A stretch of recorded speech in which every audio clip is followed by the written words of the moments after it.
Tonight, President Trump removing Kristi Noem as head of the Department of Homeland Security. The president made that announcement on social media today, saying that Senator Markwayne Mullin of Oklahoma is set to replace her. Mullin will take over at the end of this month. Noem has faced growing scrutiny over her conduct, including an alleged romantic relationship with her chief advisor and her conflicting accounts over deadly shootings in Minnesota involving ICE agents. Trump says Noem will now be the special envoy for the Shield of the Americas, a new security initiative.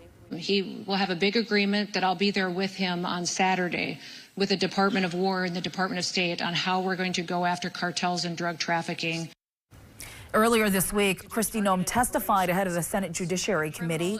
Minnesota Senator Amy Klobuchar grilled Noem during that hearing, especially her handling on the two deadly shootings in Minneapolis involving ICE officers. Klobuchar tonight saying that the overdue removal from the Department of Homeland Security is a step toward accountability, but it is only the beginning.